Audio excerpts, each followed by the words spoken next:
Shalom, puji Tuhan, mari kita merenungkan firman Tuhan, kita berdoa.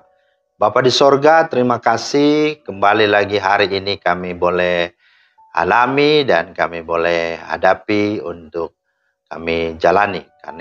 Karena itu kami berdoa supaya Tuhan menolong kami dengan kami mau merenungkan dan melandasinya di dalam firman-Mu ya Tuhan. Demi nama Yesus Kristus kami berdoa. Amin. Bapak Ibu, firman Tuhan kita terambil di dalam Mazmur 34 ayat 9. Kecaplah dan lihatlah betapa baiknya Tuhan itu. Berbahagialah orang yang berlindung padanya. Itulah firman Tuhan yang menjadi dasar renungan kita pada hari ini.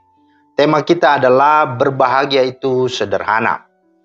Nah, Bapak Ibu, Mazmur ini ditulis Daud bukan pada waktu ia menjadi raja, bukan juga ketika ia dalam suasana atau situasi yang baik dan tenang atau aman-aman. Melainkan pada saat ia sedang melarikan diri dari kejaran Saul yang berusaha membunuhnya.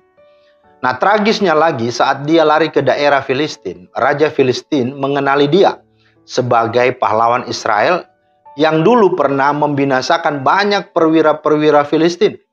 Sehingga raja itu pun berniat membunuhnya atau berniat untuk menghabisi Daud. Dengan demikian Daud benar-benar dalam keadaan panik, dalam keadaan terjepit. Nah, Bapak Ibu Saudara, ketika saudara saya atau siapapun berada dalam situasi yang demikian, dalam situasi terjepit, dalam situasi yang berat, nah pada umumnya kita akan menjadi kalut, takut, panik, dan frustrasi. Namun walaupun demikian yang dialami Daud, tapi Daud bisa menenangkan diri, Daud bisa menjalaninya, Daud bisa menghadapinya. Ketika di tengah situasi dan keadaan itu, justru Daud berbahagia malah. Nah, pertanyaannya apa sebabnya? Apa latar belakangnya? Dan apa sesungguhnya dasarnya? Yang pertama, bahwa dengan keadaan demikian bukan berarti Daud hebat, tidak. Tapi Daud pertama, dia datang berlindung pada Tuhan. Ayat 9b berkata, berbahagialah orang yang berlindung padanya. Jadi Daud tahu, kalau di luar Tuhan, jauh dari Tuhan, dia akan mengalami masalah. Bahkan dia akan hidup dengan ketakutan. Tetapi ketika dia berlindung pada Tuhan, maka dia mendapatkan kedamaian. Roma 8:31 berkata, jika Allah di pihak kita, siapakah lawan kita?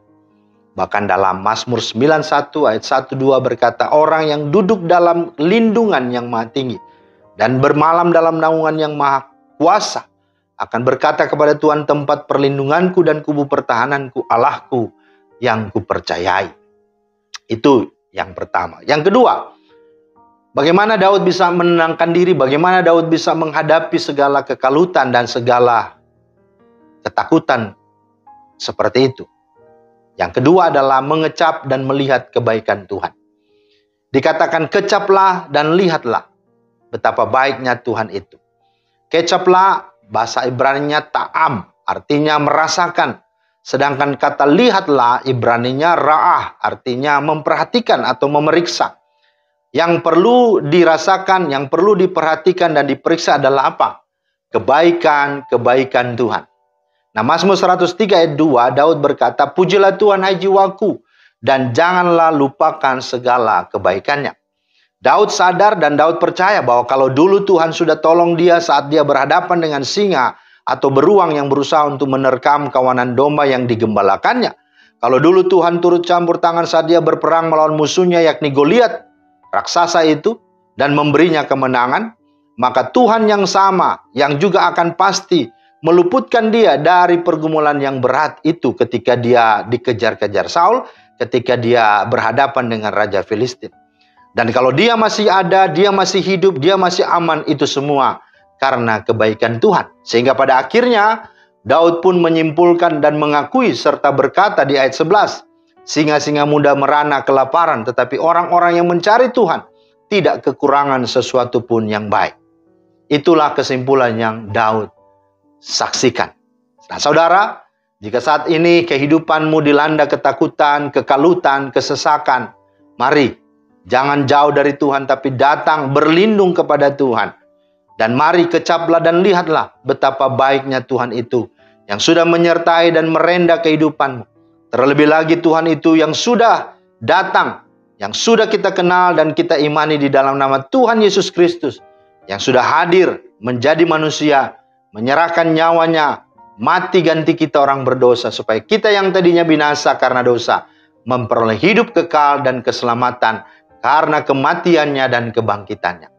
Ketika kita mengecap kebaikan Tuhan, terlebih di dalam kebaikan Tuhan Yesus Kristus, kita dapat merasakan dan diteguhkan betapa Tuhan tidak pernah meninggalkan kita. Ketika kita mengecap kebaikan Tuhan di dalam nama Tuhan Yesus Kristus, kita akan memahami bahwa janji-janji Tuhan adalah ya dan amin. Sehingga kita bisa kuat dan tegak berdiri sekalipun menghadapi terpaan badai masalah kehidupan. Oleh karena itu, mari jangan hanya memandang kepada besarnya masalah, pergumulan, dan persoalan kita. Jangan juga terpaku dan terfokus pada kesulitan yang ada, kepada situasi dan kelemahan-kelemahanmu dan kekuranganmu.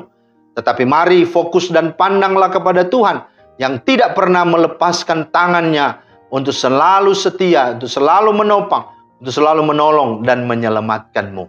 Ingat, berbahagia itu sederhana. Sederhananya di mana? Hanya berlindung saja. Dan yang kedua, kecaplah dan lihatlah betapa baiknya Tuhan itu. Amin. Terima kasih Tuhan atas firman-Mu. Bersyukur dan memohon kiranya Roh Kudus mampukan kami agar supaya pola Daud ini boleh menjadi pola kami juga ketika kami menghadapi kekalutan, ketakutan, dan persoalan hidup ini. Di dalam nama Tuhan Yesus kami berdoa. Amin. Demikianlah firman Tuhan hari ini, kiranya menjadi berkat. Selamat beraktivitas, Tuhan Yesus memberkati. Shalom.